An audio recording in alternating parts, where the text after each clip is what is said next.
ಹಿಂದಿನ ಅವಧಿಯಲ್ಲಿ ಪ್ರಜಾನಿಷ್ಠೆ ಎಂಬ ಪಾಠವನ್ನು ಮಾಡುವಂತಹ ಸಂದರ್ಭದಲ್ಲಿ ಅದರಲ್ಲಿ ಬರುವಂತಹ ವ್ಯಾಕರಣಾಂಶಗಳನ್ನ ಹಂತವಾಗಿ ನಿಮಗೆ ಹೇಳಿಕೊಟ್ಟಿದೆ. ಈಗ ಅದರ ಮುಂದುವರೆದ ಭಾಗವಾಗಿ ನಾಮಪದ ಎನ್ನುವಂತಹದ್ದನ್ನ ನಾವು ಹೇಳ್ಬೋದು. ಏನನ್ನ ನೋಡಿ, ಹೆಸರು ಹೇಳ್ತಾ ಇದೆ. ನಾಮ ಅಂದ್ರೆ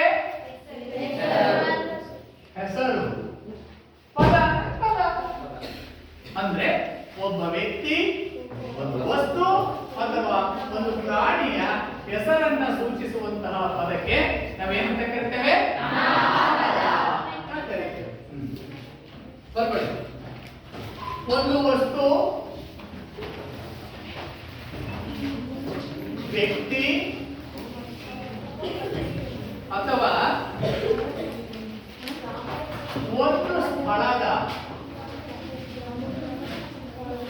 ಒಂದು ಸ್ಥಳದ ಹೆಸರನ್ನ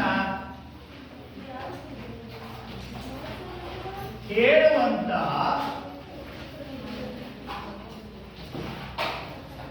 ಪದಗಳಿಗೆ ಏನಂತಾರೆ? ನಾಮಪದ. ಸಿಂಗಲ್ ಯೂನಿಟ್ ಕಾಲದಲ್ಲಿ ಎನ್ನುವರು. ಅಂದ್ರೇನು?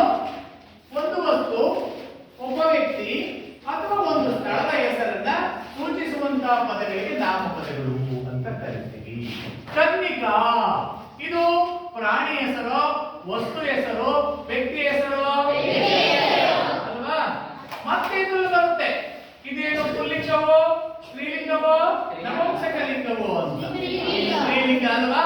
ಅಂದ್ರೆ ಆಯಾ ವ್ಯಕ್ತಿ, ವಸ್ತು, ಪ್ರಾಣಿಗಳಿಗೆ ಹೆಸರನ್ನ ಕೊಟ್ಟಾಗ ಅದು ನಮ್ಮ ವ್ಯವಹಾರದ ದೃಷ್ಟಿಯಿಂದ ತುಂಬಾ ಅನುಕೂಲ ಆಗ್ತದೆ. ಇಂಥವುಗಳನ್ನ ನಾವು ನಾಮಪದಗಳು ಅಂತ ಕರಿತಾ ಹೋಗ್ತೇವೆ.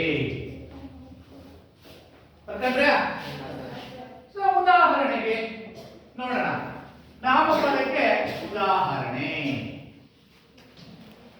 ಈಗ ಒಬ್ಬ ವ್ಯಕ್ತಿಗೆ ಉದಾಹರಣೆಯನ್ನು ಕೊಡುವಾಗ, ವ್ಯಕ್ತಿಗೆ ಉದಾಹರಣೆ ಕೊಡಬೇಕಾದ್ರೆ ಯಾರು ಹೇಳ್ತೀರಿ? ಅನುಷ, ಒಂದು ಉದಾಹರಣೆ ಕೊಡುವ ಹೆಸರು. ಅನುಷ ಅನ್ನೋದೇನು? ನಿಮ್ಮ ಹೆಸರು ಏನು ಆಯ್ತು? ಏನು? ಅನುಷ.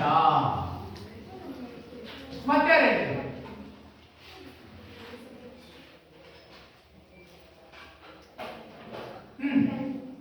ನಿಮ್ಮ ಹೆಸರು ಹೇಳಿದೆ. ಓಕೆ, ಕನ್ನಿಕಾ. ರಾಮ. ತಪ್ಪರ್ತೀರಾ? ಇಲ್ಲ, ನಾನು ಕರೆಕ್ಟಾಗಿ ಬರ್ತೀನಿ. ಇಲ್ಲ, ಏನ್ ತಪ್ಪು? ನೀವ್ ಮಾಡ್ಬೇಕಾ? ಅಯ್ಯೋ, ಯಾರು ತಿಳ್ಕೊಂಡಿರೋದು ಇದು ವ್ಯಂಜನಾಕ್ಷರ ಅಲ್ವಾ? ವ್ಯಂಜನಕ್ಕೆ ಸ್ವರ ಸೇರ್ಕೊಂಡಾಗ ಪೂರ್ಣಾಕ್ಷರ ಆಗ್ತದೆ. ನಾನು ಕರೆಕ್ಟಾಗಿ ಬರ್ತೀನಿ. ನ ಪ್ಲಸ್ ಆ, ಹೌದಾ? ನ ಪ್ಲಸ್ ಆ ಅವಾಗ ಏನಾಯ್ತು? ನ ಅಂತಲ್ಲ, ಕನ್ನಕ. ಈ ಬರ್ಬೇಕಾ? ಓ, ಹಂಗೆ. ಇಲ್ಲಿ ಈ ಬಂದಾಗ ನೀ ಆಗುತ್ತದು. Very good, very good, very good. ಸರಿ, ಹಿಂಗೆ ತಪ್ಪುಗಳನ್ನ ಗಮನಿಸ್ತಾ ಇರಬೇಕು. ಓಕೆ, ಕನ್ನಿಕಾ ಸರಿ ಅಂತ ಇಲ್ಲ? ರಾಮ, ಸೀತೆ, ಲಕ್ಷ್ಮಣ, ಭೀಮ. ಹೌದಾ? ವ್ಯಕ್ತಿಯ ಹೆಸರನ್ನ ಸೂಚಿಸುವಂತ ಪದಗಳು. ಹಾಗೆ ವಸ್ತು ಯಾರು? ಇದೇನಿದು? ಡೆಸ್ಕ್, ಟೇಬಲ್, ಎಸ್, ಬೋರ್ಡ್, ಕುರ್ಚಿ ಅಲ್ವಾ? ಪೆನ್ಸಿಲ್, ಮುಂತಾದವು ಅಂತ. ಹಾಗೇನೆ ಈಗ ಪ್ರಾಣಿ ಹೆಸರನ್ನ ಹೇಳುವಂತ ಯಾವ್ದಾದ್ರು ಹೇಳಪ್ಪ? ಹುಲಿ, ಸಿಂಹ, ಚಿರತೆ, ನಾಯಿ, ಹಾವು, ಚೇಳು. ಹೌದಾ? ಹೀಗೆ ಸೂಚಿಸುವಂತಹ ಪದಗಳನ್ನ ನಾವು ನಾಮಪದಗಳು ಅಂತ ಕರೀತೇವೆ. ಕನ್ನಿಕಾ ಪುತ್ರಮ್ಮ ಬರ್ಕೊತಾ ಇದ್ದೀರಾ? ನೋಡ್ತೀನಿ. ಇಂತಹ ನಾಮಪದಗಳಲ್ಲಿ ನಾವು 3 ರೀತಿಯ ನಾಮಪದಗಳನ್ನ ನಾವು ನೋಡ್ತಾ ಹೋಗ್ತೇವೆ. ಅವು ಯಾವ್ಯಾವು ಅಂದ್ರೆ ರೂಢನಾಮ, ನಾಮ. Very good. ಬರ್ಕೊಳ್ಳಿ.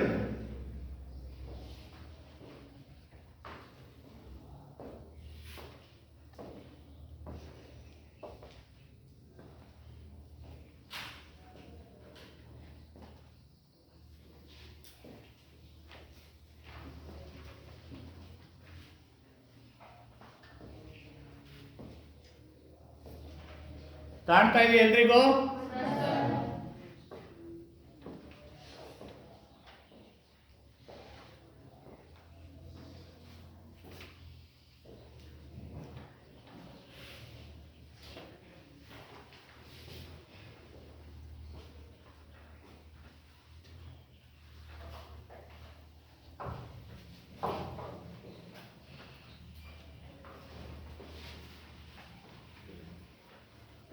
ಮಾಡ್ಲಾ? ಮಾಡ್ಬೋದಾ?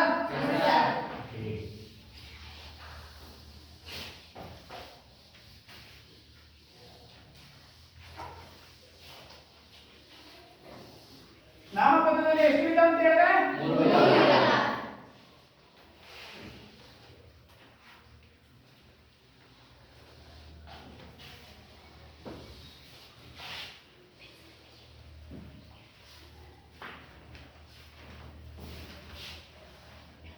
ಒಂದನೇದು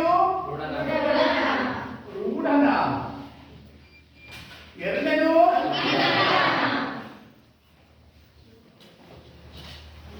ಅಂಕಿತ ನಾಮ, ಇನ್ನೊಂದು ವೆರಿ ಗುಡ್ ಅನ್ವರ್ಥ ನಾಮ. ನಾಮ ಅಂದ್ರೇನು? ಹೆಸರು ಅಲ್ವಾ? ಇನ್ನೊಂದು ಅರ್ಥ ಇದೆ. ಸಾಮಾನ್ಯವಾಗಿ ನಾವು ಹೇಳ್ತಾ ಇರ್ತೀವಿ ರೂಢಿಯಿಂದ ಬಂದಿರುವಂತದ್ದು ರೂಢನಾಮ. ಹೌದಾ? ಸರಿ, ಅದನ್ನ ಬಿಟ್ಬಿಡೋಣ ನಾವು ರೂಢನಾಮನ. ಈಗ ನಾಮ ಅಂತಂದ್ರೆ ಏನಪ್ಪ? ಮೂರ್ನಾಮ ಅಲ್ವಾ? ಸಿಂಬಲ್ ಹಾಕಿರ್ತೀವಲ್ಲ ಅದಲ್ಲ. ಸರಿ, ಹೀಗಾಗಂದ್ರೆ ನಾವು ರೂಢನಾಮ ಅಂದ್ರೇನು ಅಂತ ಅಭ್ಯಾಸ ಮಾಡಿ. ರೂಢನಾಮ ಅಂದ್ರೆ ಏನಪ್ಪ ಅಂದ್ರೆ ಅನಾದಿ ಕಾಲದಿಂದಲೂ ಮಾತಾಡಬಾರದು, ಕಾಲದಿಂದಲೂ ರೂಢಿಯಲ್ಲಿರುವ ಸಾಮಾನ್ಯ ಹೆಸರುಗಳಿಗೆ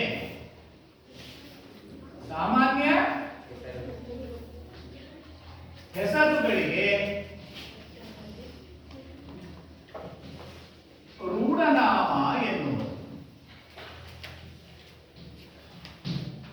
ಬರ್ಕೊಳ್ತಾ ಇದ್ದೀರಾ? ಬಂದು ನೋಡ್ತೀನಿ ಈಗ. ಅನಾದಿ ಕಾಲ ಅಂದ್ರೆ ಯಾವಾಗ? ನಮ್ಮ ತಾತ ಮುತ್ತಾತಂದ್ರು ಅವರ ತಾತಂದ್ರು ಬದುಕಿದ್ರಲ್ಲ ಆ ಕಾಲ ಅಂತ. ಅಂದ್ರೆ ನಮ್ಮ ಹಿಂದಿನ ಹಿರಿಯರ ತಲೆಮಾರಿನಿಂದ ಬಳಕೆಯಲ್ಲಿರುವಂತಹ ಸಾಮಾನ್ಯ ಹೆಸರುಗಳನ್ನೇ ನಾವು ರೂಢನಾಮಗಳು ಅಂತ ಕರೀತೀವಿ. ನೋಡಿ, ಉದಾಹರಣೆಗೆ ಹೆಂಗಸರು, ಗಂಡಸರು, ಮಕ್ಕಳು, ಪ್ರಾಣಿಗಳು, ನದಿ, ಬೆಟ್ಟ. ಉದಾಹರಣೆ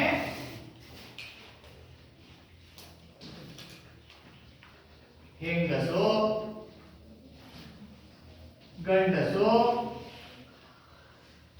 ಶಾಲೆ, ಬೆಟ್ಟ,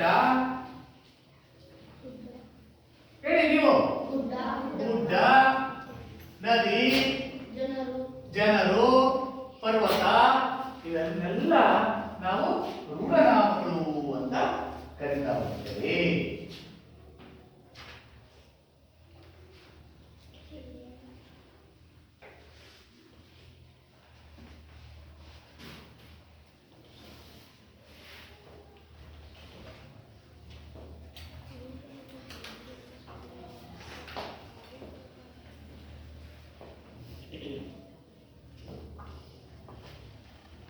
ಚಿದಾನಂದ ನಿನ್ ಯೂನಿಫಾರ್ಮ್ ಇಲ್ಲಪ್ಪ.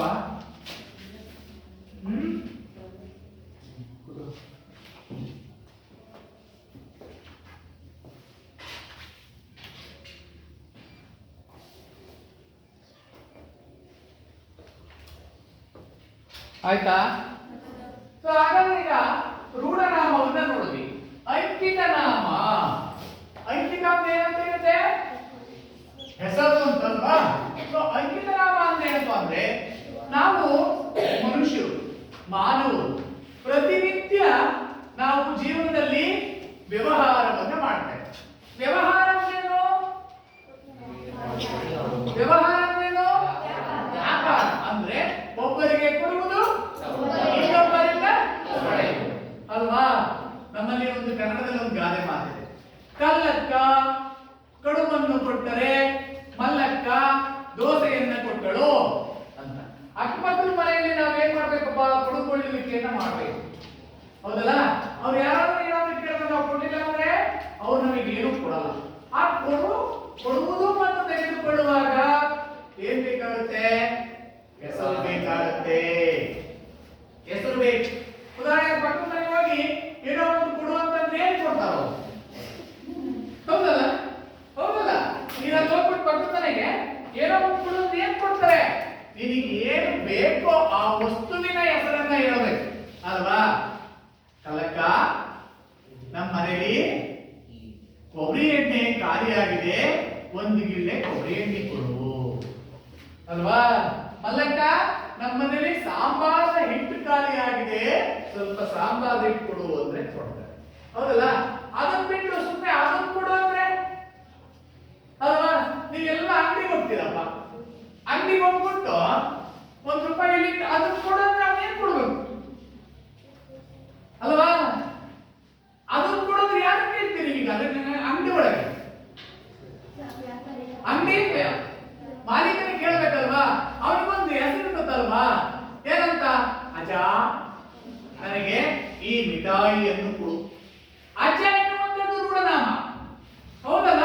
ಮಿಠಾಯಿ ಎನ್ನುವಂಥದ್ದು, ಮಿಠಾಯಿಯನ್ನು ಕಡ್ಲೆ ಮಿಠಾಯಿ ಕೊಡು, ಅದು ಒಂದು ಐಚ್ಛಿಕ ನಾಮ, ಒಂದು ಸಿಹಿಯ ಹೆಸರಲ್ವಾ? ಅಂದ್ರೆ ಪ್ರತಿನಿತ್ಯದ ವ್ಯವಹಾರಕ್ಕಾಗಿ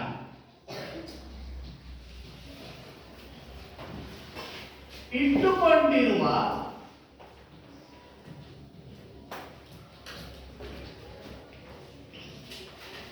ಸಾಮಾನ್ಯ ಹೆಸರನ್ನೇ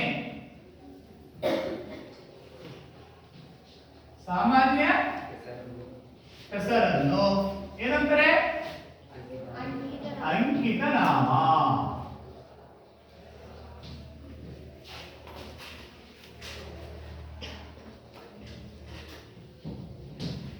ಅಂಕಿತ ನಾಮ ಎನ್ನುವರು.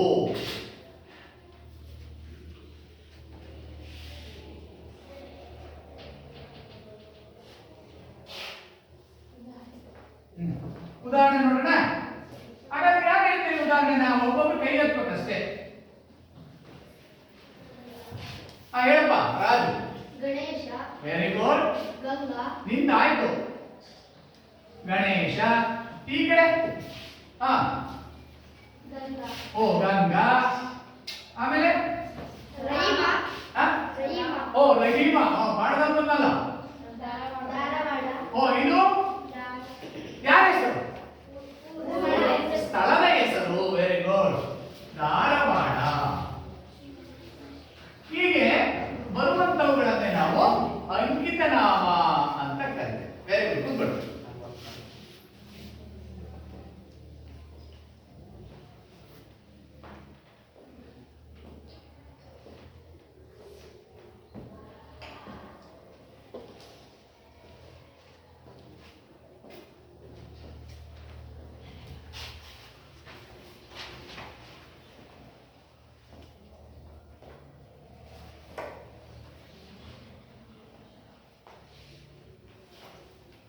ಬರ್ಕೊಂಡ್ರ?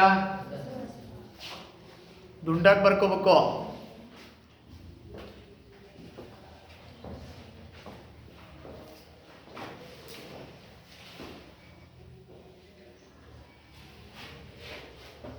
ಈಗ ನಾಮಪದದಲ್ಲಿ ಒಟ್ಟು ಎಷ್ಟು ವಿಧಗಳಿದಾವೆ ಅಂತ ಹೇಳಿದ್ವಿ? ಮೂರಲ್ಲಿ ಎಷ್ಟು ಕಲ್ತ್ವಿ? ಯಾವ್ಯಾವುದು? ಇನ್ನೊಂದು ಕಲಿಯೋದಿದೆಯಲ್ವಾ? ಏನಪ್ಪಾ? ಅನ್ವರ್ಥ ನಾಮ. ಬರ್ಕೊಳ್ಳಿ. ಅನ್ವರ್ಥ ನಾಮ ಅಂದ್ರೆ ಏನಪ್ಪಾ ಅಂದ್ರೆ ಒಂದು ವಸ್ತು ಅಥವಾ ವ್ಯಕ್ತಿಯ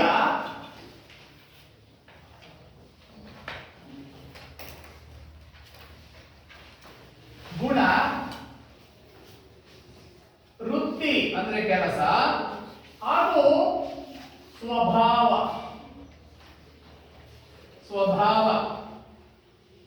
ಮತ್ತು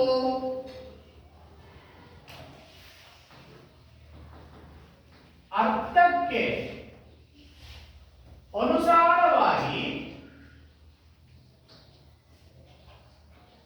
ಅನುಸಾರವಾಗಿ ಹೇಳುವ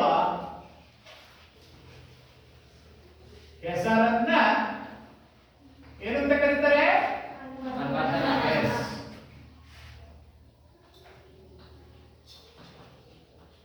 ನೋಡಿ ಏನ್ ಹೇಳುತ್ತಲ್ಲಿ? ಒಂದು ವಸ್ತು ಅಥವಾ ವ್ಯಕ್ತಿಯ ಗುಣ. ಗುಣ ಏನು? ಅವನು ಸಿಟ್ಟಿಗ ಅಲ್ವಾ? ಗುಣ ಹೇಳುತ್ತದೆ. ಗುಣ ಸ್ವಭಾವ. ಆ ಸ್ವಭಾವ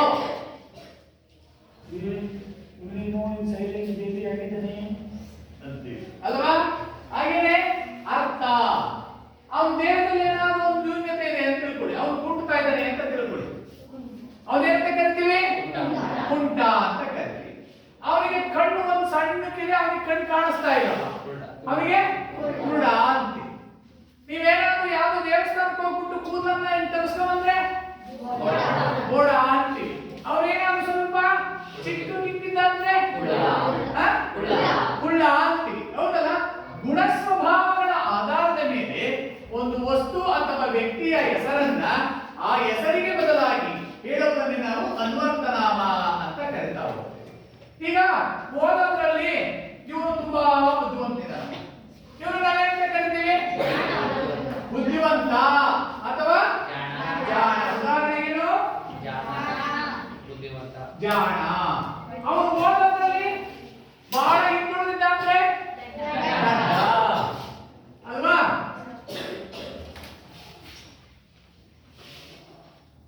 ಅವನೇನಾದ್ರೂ ಕುಟ್ತಾ ಇದ್ರೆ ಗುಂಡ, ಕೂದಿಲ್ಲ ಅಂದ್ರೆ ಗೋಡ ಅಥವಾ ಗುಂಡ ಅಂತ ಕರಿತೀವಲ್ವಾ?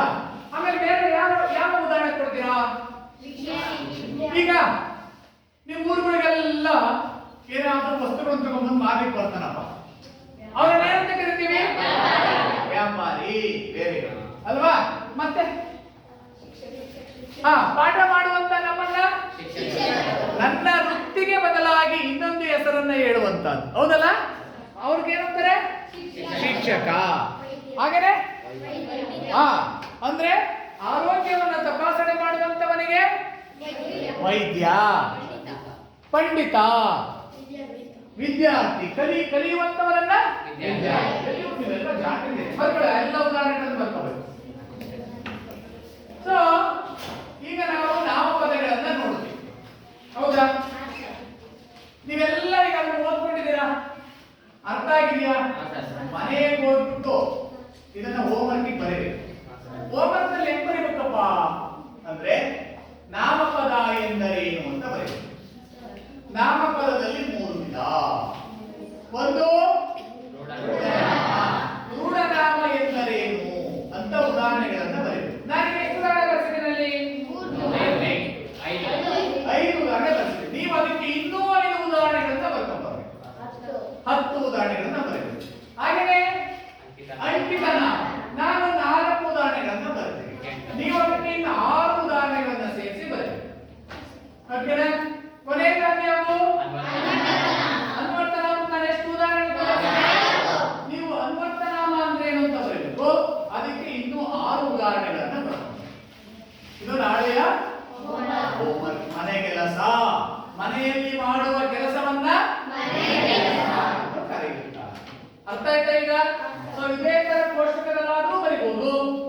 ನಿಮಗೆ ಹೇಗೆ ಅನುಕೂಲ ಆಗುತ್ತೋ ಹಾಗೆ ಬರೀರಿ.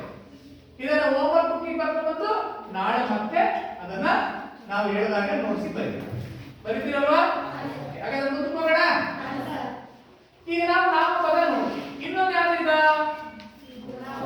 ಗುಣವಾಚಕಗಳನ್ನು ನಾವೀಗ ಅಭ್ಯಾಸವನ್ನ ಮಾಡ್ತೀವಿ. ಬರ್ಕೊಂಡ್ರ ನೋಡ್ರಿ, ಬರ್ಕೊಂಡಿಲ್ಲ ಅಂತ ಬರ್ಕೊಂಡ್ರಿ. ಬರ್ಕೊಂಡ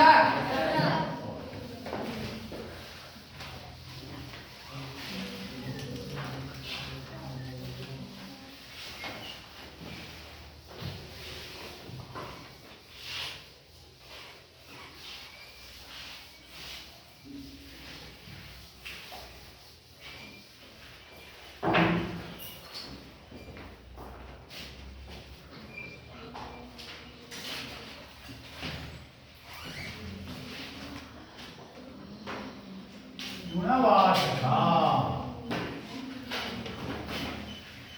ಏನಪ್ಪ ಹೆಸರು?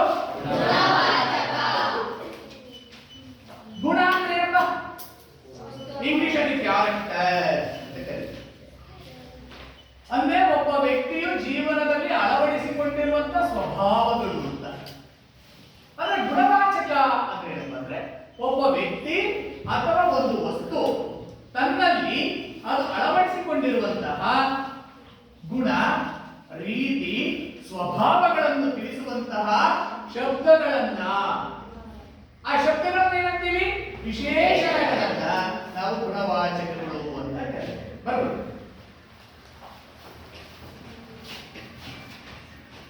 ಒಂದು ವಸ್ತು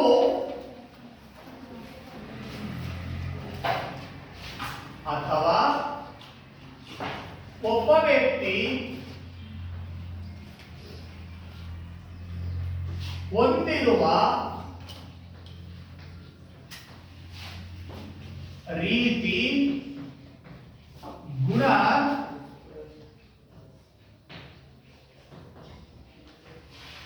ಸ್ವಭಾವವನ್ನು ಸೂಚಿಸುವ ವಿಶೇಷಣಗಳಿಗೆ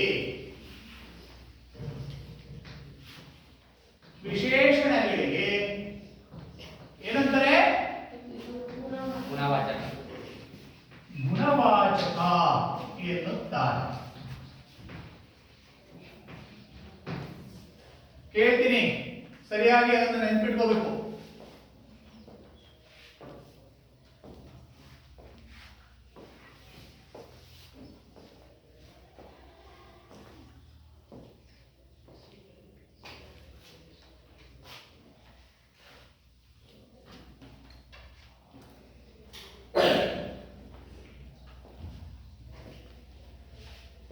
ಹಾಗಾದ್ರೆ ಅಲ್ಲಿ ಒಂದು ಶಬ್ದವನ್ನು ಸೇರಿಸಿದ್ದೀನಿ, ವಿಶೇಷಣ. ವಿಶೇಷಣ ಅಂದ್ರೇನು? ಆ ಒಂದು ವಸ್ತು ಅಥವಾ ವ್ಯಕ್ತಿ ಹೊಂದಿರುವಂತಹ ರೀತಿ, ಗುಣ ಮತ್ತು ಸ್ವಭಾವ. ಹೌದಲ್ಲ? ಈ ವಿಶೇಷಣವನ್ನ ಯಾವ ವಸ್ತುವಿಗೆ ಹೋಲಿಸ್ತೀವೋ ಅದೇ ವಿಶೇಷ. ವಿಶೇಷಣವನ್ನ ಯಾವ ವಸ್ತುವಿಗೆ ನಾವು ಹೋಲಿಸಿ ಹೇಳ್ತೇವೋ ಅದನ್ನು ನಾವು ವಿಶೇಷ ಅಂತ ಕರಿತೀವಿ. ಬರ್ಕೊಳ್ಳಿ. ವಿಶೇಷಣವನ್ನು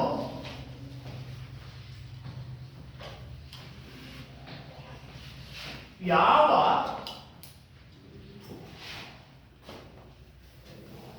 ವಸ್ತುವಿಗೆ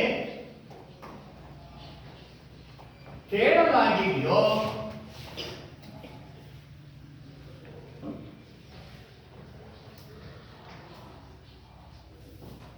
ಅಂತಹ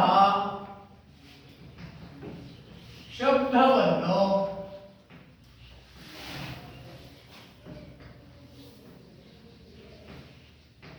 ವಿಶೇಷ ಏನಂತಾರೆ ಎಂದು ಕರೆಯುತ್ತೇವೆ.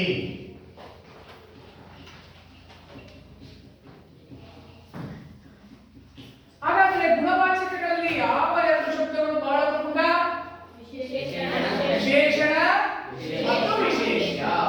ಒಂದು ವಸ್ತು ಮತ್ತು ಆ ವಸ್ತುವಿನಲ್ಲಿರುವಂತಹ ವಿಶೇಷ ಗುಣ, ಇವೇ ಬಹಳ ಪ್ರಮುಖ ಆಗಿರ್ತವೆ ಎನ್ನುವಂತ. ಬರ್ಕೊಳ್ಳಿ ಬೇಗ, ದೊಡ್ಡ ವರ್ಗಗಳು.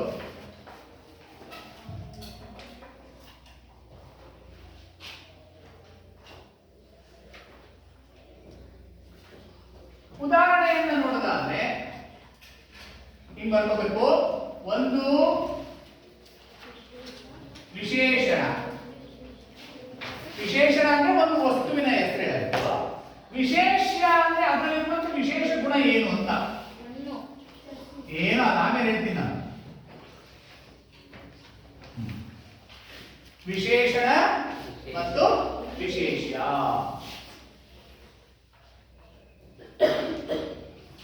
ನೋಡಪ್ಪ, ವಿಶೇಷಣ ಆಯ್ತು. ಹಣ್ಣು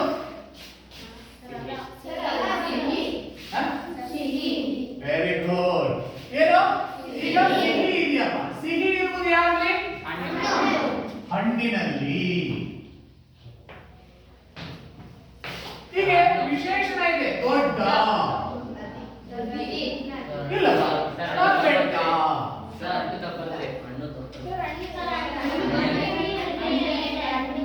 ಸರಿ ಆಯ್ತಾ? ನಾನು ಅವಾಗಲೇ ಹೇಳ್ಬಿಟ್ಟಿದ್ದೀನಿ ಏನಂತ. ತಪ್ಪನ್ನ ಬರಿತಾನೆ ಇರ್ತೀನಿ. ಯಾಕೆ?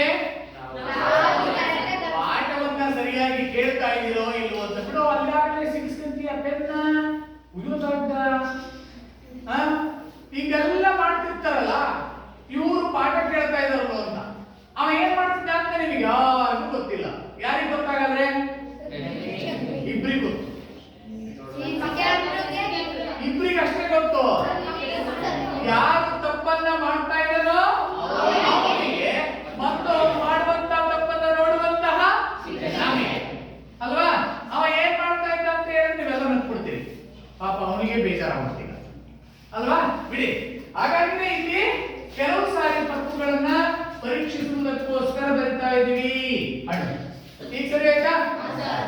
ಈಗ ದೊಡ್ಡ ಅಂದಪ್ಪ, ನೀವು ನದಿ ಅಂದ್ರಿ. ಇಲ್ಲಪ್ಪ, ದೊಡ್ಡ ಇಲ್ಲಪ್ಪ. ದೊಡ್ಡ ಪ್ರಾಣಿ ಆನೆ ಅಲ್ವಾ? ಯಾವ್ದಾದ್ರು ಬರೀಬಹುದು. ದೊಡ್ಡ ಇಲ್ಲಪ್ಪ, ನಾನು ಮನೆ ಅಂತ ಬರೀ.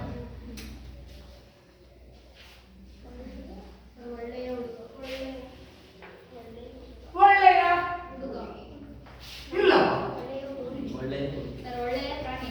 ಹಾ, ಹಂಗೆ. ಒಳ್ಳೆಯ ಹುಡುಗ, ಒಳ್ಳೆಯ ಹಣ್ಣು, ಒಳ್ಳೆಯ ವ್ಯಕ್ತಿ, ಒಳ್ಳೆಯ ಮನೆ, ಒಳ್ಳೆಯ ಮನೆತನ. ಹೀಗೆ ವಿಶೇಷಣ ಮತ್ತು ವಿಶೇಷವನ್ನ ಹೇಳುವಂತಹದ್ದು. ಒಳ್ಳೆಯ ಹುಡುಗಿ.